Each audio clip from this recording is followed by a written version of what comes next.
할렐루야. 오늘은 우리가 축복의 상속자라는 제목으로 함께 말씀을 나눌 때 은혜 받는 시간 될 수 있길 바랍니다. 우리 이제 곧 구정이 다가오는데 오늘 여러분들이 못 오셨지만 옆 사람과 함께 한번 인사를 나누겠습니다. 당신은 복덩이입니다. 진심으로 해주세요. 진심으로. 다시 한번 진심으로. 당신은 복덩이입니다.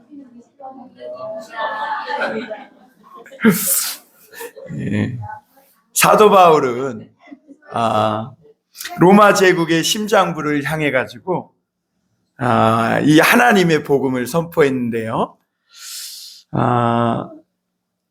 이 세계를 정복한 로마, 그리고 문명의 중심지였고 법도 있고 힘과 지식을 자랑하던 이 로마 사람들에게 사도 바울은 이 하나님의 복음을 담대히 전했습니다. 그 복음은 어떤 복음이었냐면, 복음은 모든 믿는 자에게 구원을 주시는 하나님의 능력이다라는 그런 말씀이었습니다.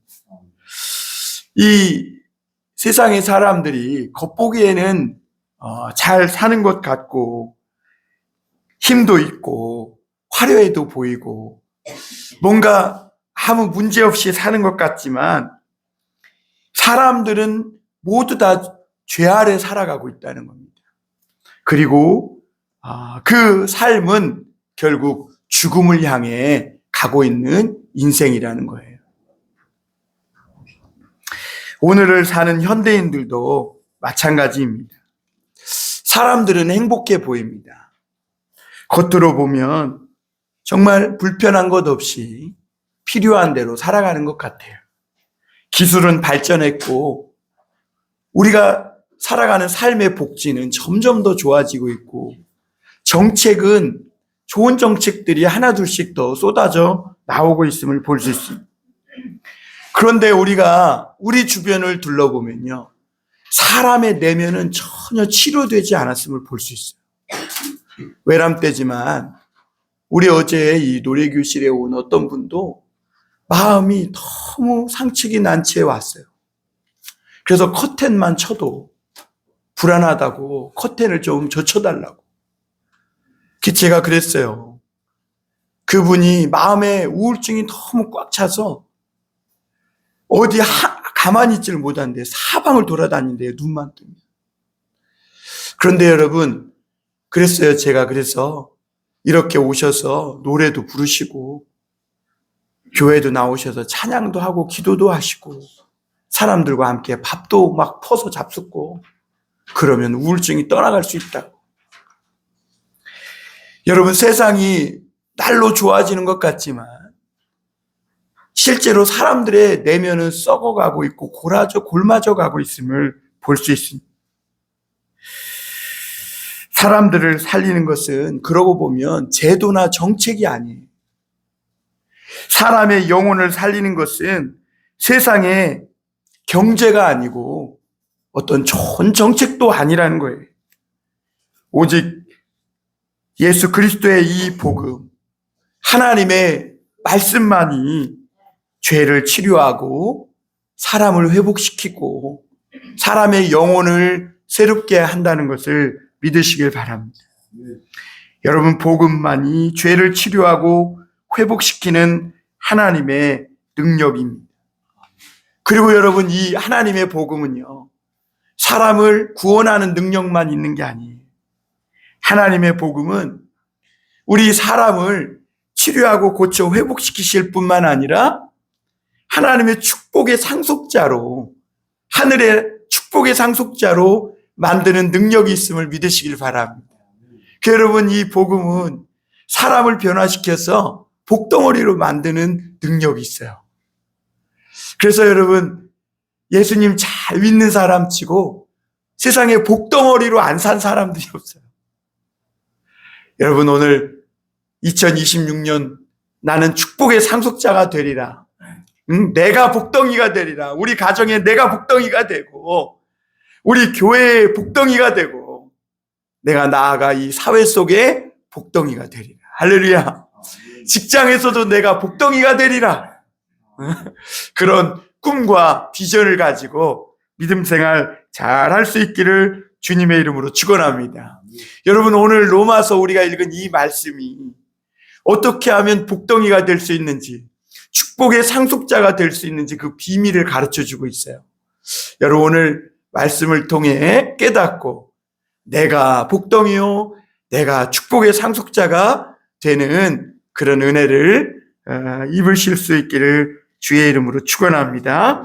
첫 번째로 우리가 생각해 볼 것은 믿음의 조상 이 아브라함은 행위가 아니라 약속으로 축복의 상속자가 되었다는 거예요. 약속으로. 우리 13절 한번 다시 볼까요? 로마서 4장 13절입니다. 제가 읽어드리겠습니다. 아브라함이나 그 후손에게 세상의 상속자가 되리라고 하신 언약은 율법으로 말미암은 것이 아니요 오직 믿음의 의로 말미암은 것이니라 그랬어요. 여러분, 하나님은 창세기 12장에서 아브라함에게 이렇게 말씀했어요.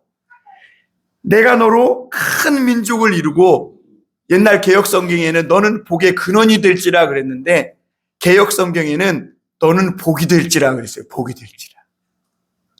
여러분, 저와 여러분이 복이 되는 인생이 될 수 있길 바랍니다.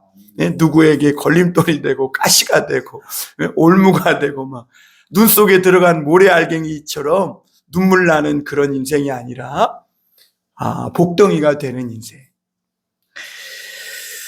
여러분, 이 복은, 하나님이 이 아브라함에게 말한 복은 세상의 복이 아니에요. 세상의 복은 겉모습과 어떤 환경은 바꿀 수는 있어요. 그러니까 우리나라도 참 복을 받으니까 옛날에 또랑이 다 그 동네로 흘렀잖아요. 그래도 막 여름만 되면 아주 썩은 내가 진동하고 모기가 들끓고 그랬잖아요. 근데 지금은 이 하천이 다 어디론가 사라졌어요. 보니까 지하로 들어가고, 그러니까 막 풀밭이 꽃밭으로 바뀌고, 쓰레기가 넘쳐나던 우리나라였는데 쓰레기가 없이 이제 깨끗한 이런 나라가 되고. 그러니까 세상의 복은 겉은 정말 그럴싸하게 이렇게 바꿔놓는 걸 같아요. 그런데 여러분, 이 세상의 복은 겉은 바꾸는 것 같지만 사람의 속은 바꾸질 못해요. 그래서 세상의 복이라는 것들은 오히려 어떤 면으로 보면 겉은 화려하고 환경은 좋게 만드는 것 같지만 사람의 속은 바꾸지 못해서 오히려 사람을 나쁜 쪽으로 변질시키기도 하는 것이 이 세상의 복이에요. 그러나 하나님의 복은 달라요. 사람을 바꾼 잡석 같은 사람, 돌멩이 같은 사람을 아주 보석 같은 사람으로 바꾸는 능력이 있어요. 그래서 이 하나님의 축복은 우리로 하여금 복을 받은 사람이 아니라 복의 사람, 다시 말하면 복덩이가 되게 한다. 그러니까 세상에 복을 받은 사람을 넘어서서 복의 사람, 복덩이 그 자체가 되게 하시는 은혜가 있다는 겁니다. 하나님은 이 아브라함에게 그래서 이렇게 말씀했어요. 너를 축복하는 자를 내가 축복하고 너를 저주하는 자를 내가 저주하겠다. 이게 무슨 말이에요? 하나님이 내 편이 되어 주시겠다는 거예요. 그리고 하나님은 이 아브라함을 자기 사람, 자기 가족으로 대해주겠다는 거예요. 다시 말하면 아브라함으로 말하자면 하나님의 모든 것을 다 가질 수 있는 축복을 주시겠다는 거예요. 그러니까 하나님의 축복의 상속자가 되게 하겠다. 여러분, 오늘 우리나라가 돈이 많아지니까 이 상속세 때문에 많이 고민을 하는 것 같아요. 그 요즘 세대가 교체되고 있잖아요. 그러니까 이 상속세를 탈세하려고 막 저 사람도 없는 곳에다 이 베이커리 카페를 크게 짓고 막 이렇게 어떻게든지 상속세를 피해 보려고. 그런데 여러분, 하나님의 축복은요, 상속세도 없어요. 그냥 하나님이 축복해 주시면 그 축복을 고스란히 나뿐만 아니라 자자손손 이어가는 은혜가 있다고 성경은 말씀하는 줄 믿습니다. 여러분, 아브라함이 어떻게 이런 축복의 상속자가 되는, 복덩이가 되는 이런 복을 가질 수 있게 되었을까? 아브라함도 몰라요. 아브라함도 그냥 우상단지 섬기던 사람이고, 저 갈대아에서 그냥 그럭저럭 필부필부로 살던 그런 사람이에요. 그런데 어느 날 이 아브라함에게 하나님의 말씀이 들린 거예요. 그리고 이 아브라함은 그 하나님의 말씀을 믿었고, 그리고 그때 하나님은 너를 세상의 상속자가 되리라 라는 약속을 주신 거예요. 여러분, 아브라함의 이 받은 축복은 자기 대에서 끝나는 복이 아니라 상속 가능한 복이라고 오늘 말씀하고 있는데요. 그러니까 아브라함이 받은 복이 두 가지예요. 첫 번째 복은 아브라함이 이 모든 죄를 사함받고 하나님 앞에 의로 여기심을 받는 복이에요. 그 두 번째 복은 뭐냐? 이 축복이 아브라함에게서 끝나지 않고 상속되어진다는 거예요. 이어진다는 거예요. 여러분, 복을 내가 아무리 받아도 이것이 자식대로 이어져 가지 않는다면 이것은 어떻게 보면 진정한 참된 복이라고 할 수 없어요. 여러분, 나는 잘 살고 잘 먹고 뭔가 평안하고 기쁨을 누리는 인생을 사는 것 같은데 내 자식이 힘들고 고통스럽고 아파봐요. 그게 어떻게 복이라고 할 수 있겠어요? 그런데 여러분, 하나님은 이 아브라함을 이 복덩어리로 만들어줄 뿐 아니라 그의 자자손손 대대로 그 하나님의 축복이 이어지는 그런 축복의 상속자 집안으로 만들어주겠다, 이렇게 약속을 하신 겁니다. 그러고 보면 인생에게요, 하나님의 축복이 얼마나 중요한지 모릅니다. 하나님의 축복이 없으면 인생에 의미가 없어요. 그러니까 사람이 인생을 결국에는 막 살게 되거나 뭔가 의미가 없어지거나 공허하거나, 그리고 하나님의 축복을 모르고 사니까 많은 돈과 지식과 힘을 가지고도 죄 짓는 데만 살아요. 왜냐하면 하나님의 축복을 모르고 살기 때문에 그래요. 그래서 나이가 들면 들수록 인생이 뭔가 꽉 차고 알차고 열매가 익어가고 정말 인생에 만족해지는 것이 아니라 오히려 더 하나님의 축복을 모르니 텅 비어져 가고 허탈하고 공허함만 남고 그런 의미 없는 인생이 되는 것이죠. 여러분, 그런데 놀라운 것이 하나님이 주신 이 복이 대대에서 끝나지 않고 상속됨으로 말미암아 나 하나 만족하고 끝나는 인생이 아니라 내 자손들, 그 자손의 자손까지 하나님이 그 삶을, 인생을 축복되고 만족한 삶으로 인도해 주시는 복이 흐른다고 말씀해 주고 있는 것입니다. 사람들은 이 하나님의 놀라운 축복이 혈통으로 이렇게 상속되는 줄 알아요. 그런데 여러분, 하나님의 축복은 혈통이 아니라 오늘 성경이 믿음으로 상속된다, 이렇게 말해요. 믿음으로. 우리 16절 한번 다시 볼까요? 그러므로 상속자가 되는 그것이 은혜에 속하기 위하여 그랬어요. 여러분, 혈통적으로 내가 누구의 자식이 됐다 해서 그냥 이 복을 받는 게 아니에요. 은혜에 속하기 위하여 믿음으로 되나니 이는 그 약속을 그 모든 후손에게 굳게 하려 하심이라. 율법에 속한 자에게뿐만 아니라 아브라함의 믿음에 속한 자에게도 그러하니 아브라함은 우리 모든 사람의 조상이라 그랬어요. 여러분, 오늘 믿음으로 난 자가 아브라함의 자손이고 그가 아브라함이 받은 하늘의 이 축복을 상속하는 상속자에 속한다고 분명하게 말하고 있는 거예요. 여러분, 우리가 창세기를 보면 이 아브라함에게는 두 자녀가 있었어요. 이 이삭에게, 아브라함의 자식 이삭에게는 쌍둥이 두 자녀가 있었어요. 작은 아들은 야곱이고 큰 아들은 에서예요. 그런데 야곱은 에서는 이 아버지의 이 아브라함으로부터 흐른 이 축복을 이삭이 받았는데 그 이삭이 받은 그 축복을 누가 이어갔느냐? 큰아들 에서가 아니라 작은아들 야곱이 받았음을 알 수 있어요. 왜 그럴까요? 에서는 믿음이 없고 야곱은 믿음이 있기 때문입니다. 믿음으로 말씀을 붙든 이 야곱이 하나님의 축복을 상속하게 된 거예요. 이 복은 이 아브라함과 이삭과 야곱에게서 끝난 게 아니라 흐르고 흘러서 오늘 예수 그리스도로 말미암아 우리에게까지 임한 줄 믿습니다. 그 교회에게도 이 축복이 지금 이어지고 있는 거예요. 사람들은 교회를 무시합니다. 교회의 겉모습만 보고 교회를 부정하려고 합니다. 그러나 그것은 하나님의 이 놀라운 축복, 영적으로 흐르는 이 하늘의 축복을 상속받는다는 것을, 이 비밀을 모르고 있기 때문에 그래요. 그래서 교회를 가볍게 또 쉽게 생각하고 교회 다니는 것이 얼마나 중요한지를 모르고 있는 겁니다. 오늘 두 번째로 생각해 볼 것은 율법과 이 믿음의 관계인데요.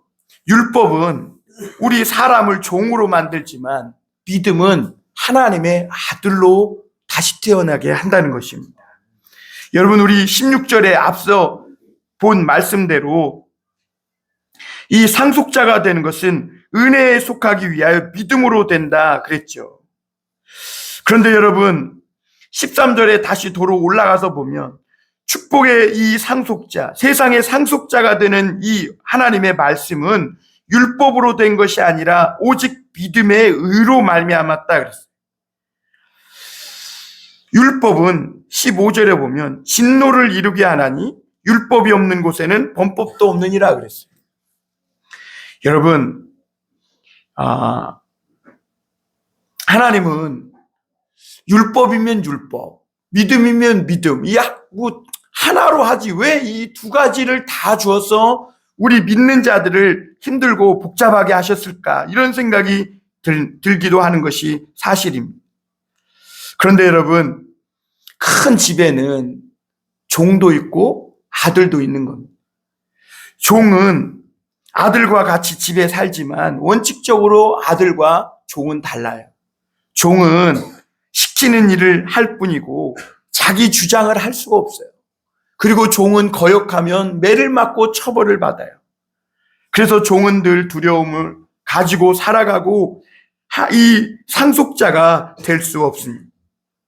그래서 여러분, 이 율법 아래 종교의 의식의 의무에 매여 살아가는 사람은 언제나 두려움과 정죄 속에 살아갑니다.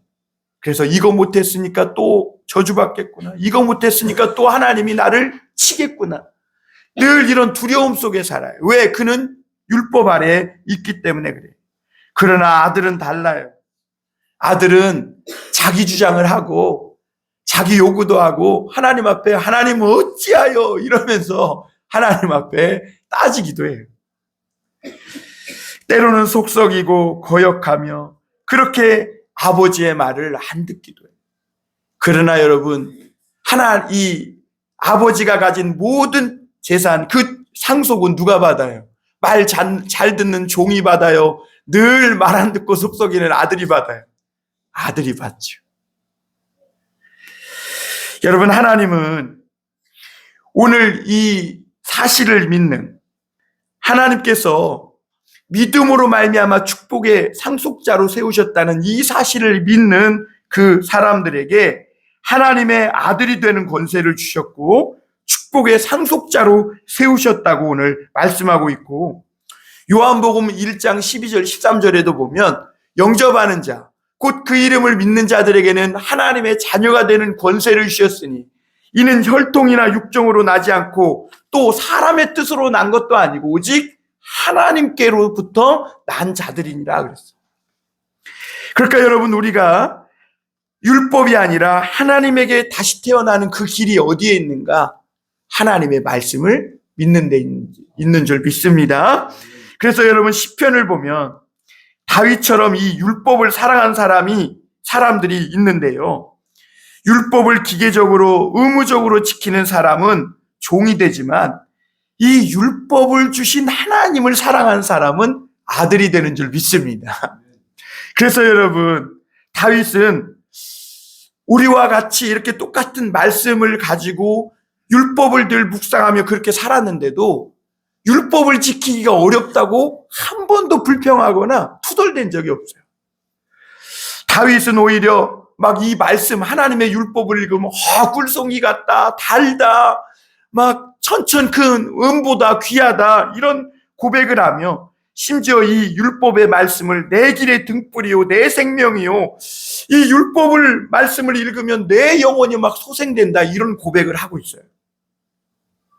왜 그러냐면 이 다윗은 하나님의 이 말씀을 세상의 어떤 것보다 더 사랑하고 더 하나님을 이 경외했기 때문인 줄 믿습니다.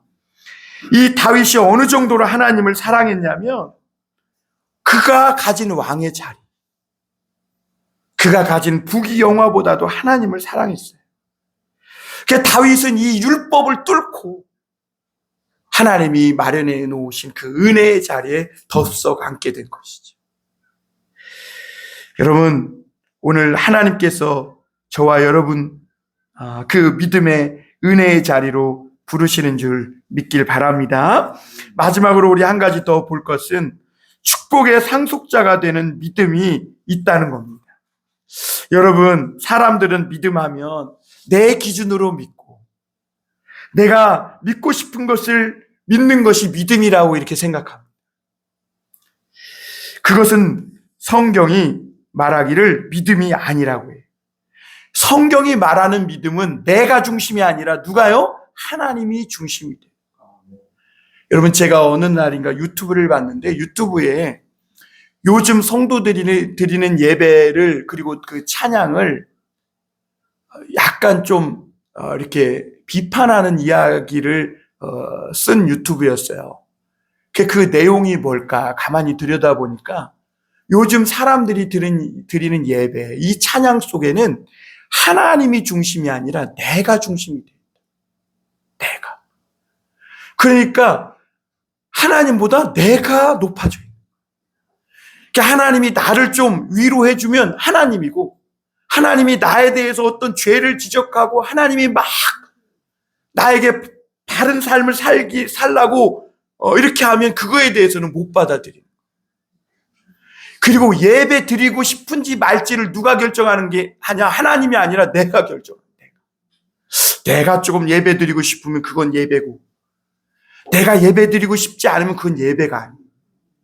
그래서 오늘날 드리는 이 예배, 그 찬양을 이 유튜브 영상을 만든 사람이 이 책망을 하면서 뭐라고 얘기했냐면, 오늘날 그리스도인들이 능력을 잃어가는, 힘을 잃어가는 그 원인이 어디에 있느냐? 예배를 드리고 찬양을 드리지만 하나님이 아니라 내가 중심이 되어 있기 때문에 그렇다. 여러분, 그리스도인들의 능력은요, 내가 죽고 하나님이 사는 데 있는 줄 믿으시길 바랍니다. 그래서 여러분, 이 믿음이라는 것도 그래요.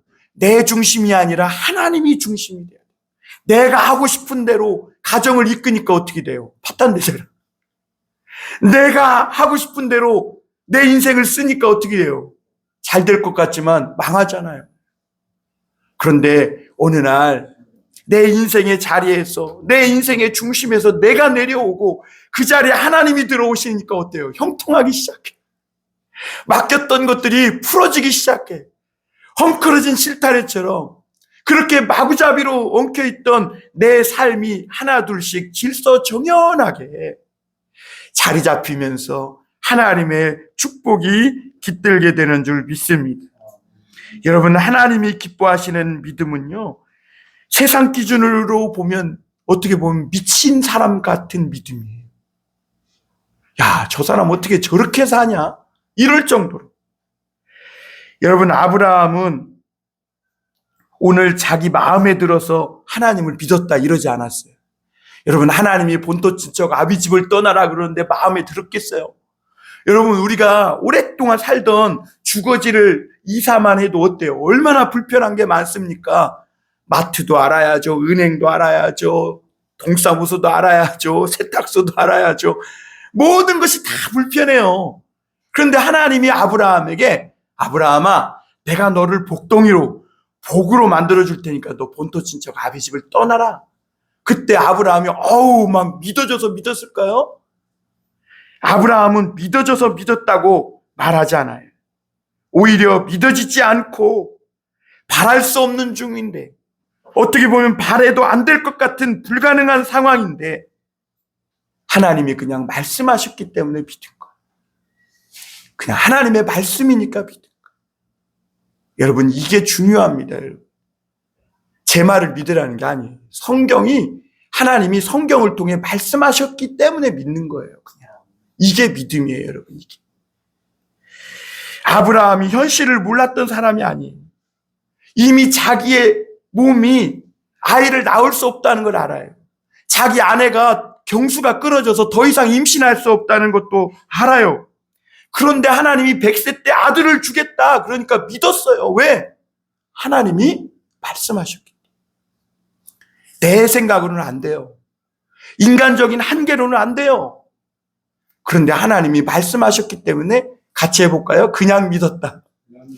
여러분, 그냥 믿으세요. 하나님의 말씀이기 때문에.